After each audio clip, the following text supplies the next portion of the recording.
Olá, eu sou Rafael Rodrigues e o estudo do Vem Segue-me dessa semana vai nos ensinar um pouco mais sobre a lei da consagração.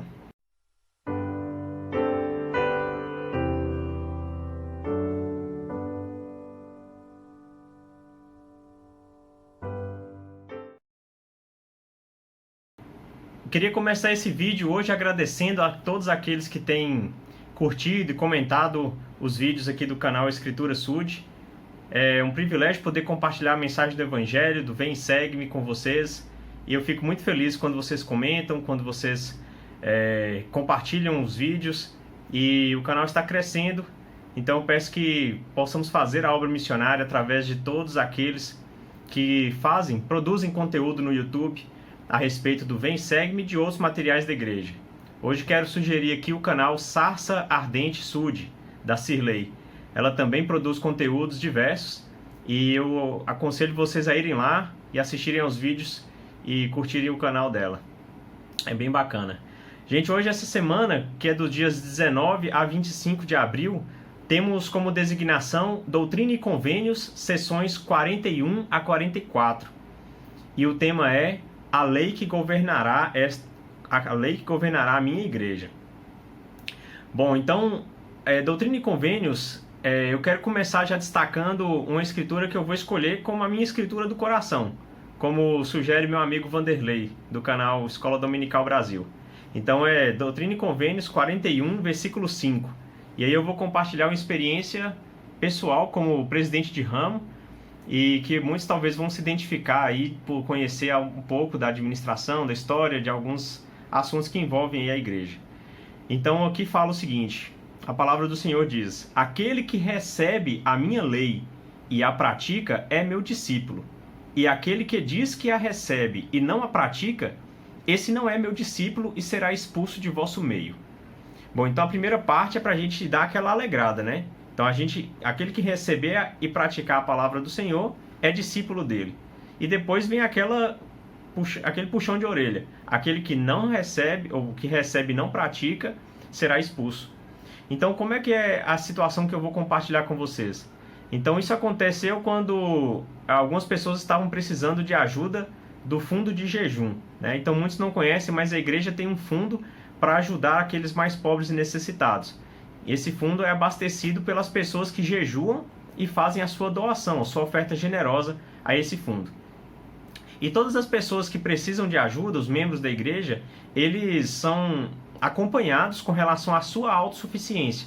Então a gente realiza um plano de autossuficiência e, entre outras coisas, a gente ajuda as pessoas a participarem de grupos de autossuficiência. Às vezes é um grupo para uma educação, para um emprego melhor, para busca de emprego, para iniciar ou melhorar um negócio próprio, para controle das finanças pessoais, enfim. A pessoa ela é incentivada a participar para que ela não precise novamente voltar a essa condição de receber a ajuda do fundo de jejum, né? Então faz todo sentido, a pessoa precisa aprender o que ela precisa fazer para sair dessa condição de necessitado. E aí que algumas pessoas elas aceitam de bom grado. Elas abrem o coração e fazem mesmo grupo, e a gente vê como a pessoa progride, e depois ela que está contribuindo para o fundo de jejum, e ela está seguindo a vida com mais dignidade, mais tranquilidade.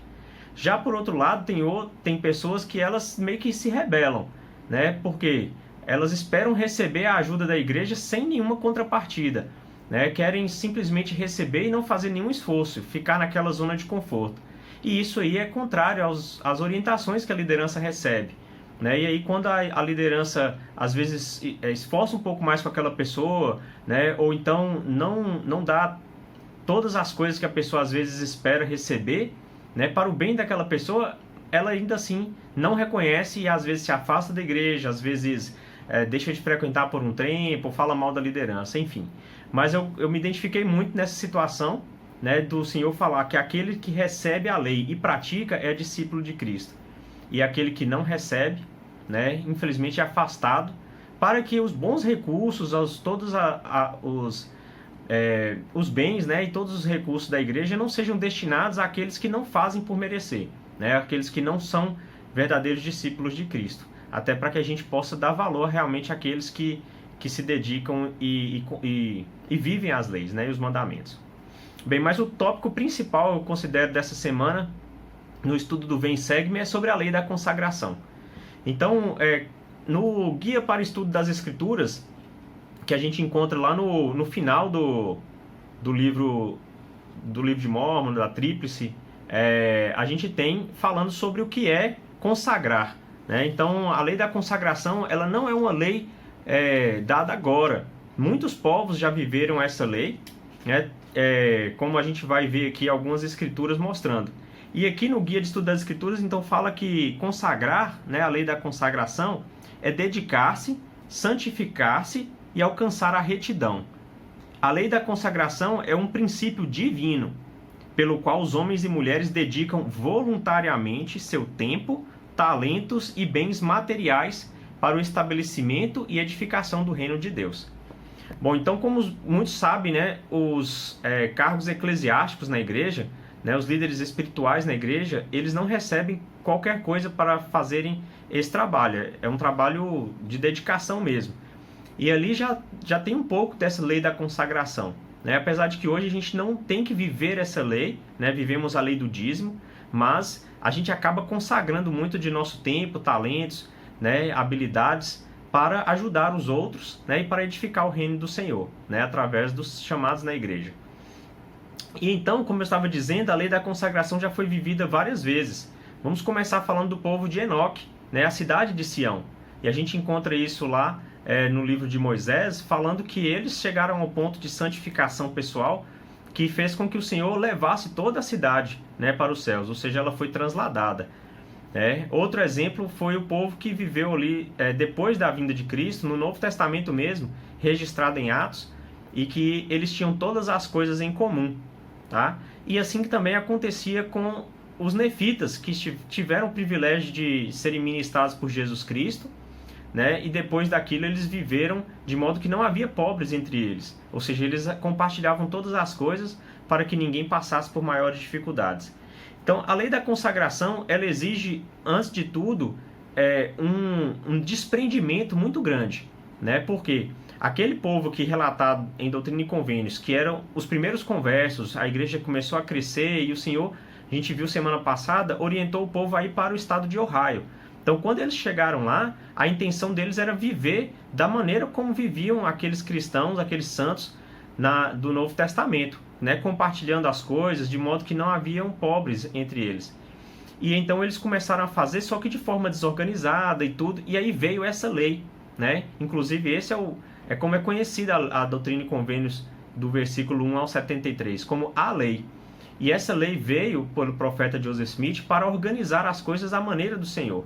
E então o Senhor mostrou como deveriam viver essa lei, como deveriam consagrar, ou seja, ofertar as coisas que eles possuíam e depois receber conforme suas necessidades, de uma forma justa, de uma forma igualitária. Bom, algumas pessoas, elas hoje têm aversão a esse tipo de meio, né, de se viver, né? Tem uma ideologia política aí que defende essa maneira de viver, porém, como eu disse no começo, é necessário uma santificação, né? Como vimos em Guia para o Estudo das Escrituras. As pessoas precisam ter um coração aberto, né? Elas precisam desejar e amar o próximo para conseguirem viver isso. Porque aquele que tem muito, se ele não tiver esse desprendimento, ele vai sentir falta, ele vai achar injusto ter que dar a mais. E o que tem pouco, ele não vai se sentir constrangido o suficiente para fazer por onde merecer aquela bênção que ele está recebendo, aquela doação, e trabalhar para conseguir retribuir isso. Então é uma coisa que realmente as pessoas precisam ser unos de coração. Então, só para citar uma escritura onde o Senhor diz, né, em Doutrina e Convênios, na seção 42, no versículo 30, ele diz: E eis que te lembrarás dos pobres e consagrarás de tuas propriedades, para sustento deles. Aquilo que tiveres para lhes dar, com um convênio e uma promessa, que não poderão ser violados. Então, as pessoas que viveram essa lei, as pessoas que tiveram esse privilégio, eles têm uma promessa grandiosa, né, que o Senhor deixou clara nas Escrituras. E assim, em Doutrina e Convênios, na seção 43, também vemos um pouco mais sobre isso, sobre essa importância de consagrar e também de sair a pregar o Evangelho, né, de se santificar, de melhorarem enfim. Então, nós precisamos sempre estar dispostos a viver as leis do Senhor, e o Senhor recompensa-nos abertamente, né? Nós vamos ter, com certeza, grande alegria, porque quando estamos fazendo ao nosso próximo, estamos fazendo a Deus. E as bênçãos de vida eterna, elas são grandiosas realmente. Então, essa mensagem que compartilho, dizendo que tenho fé de que a lei da consagração um dia possa estabelecer-se entre nós, porque sei que será a coisa mais correta e justa para os filhos do Senhor. Em nome de Jesus Cristo, amém.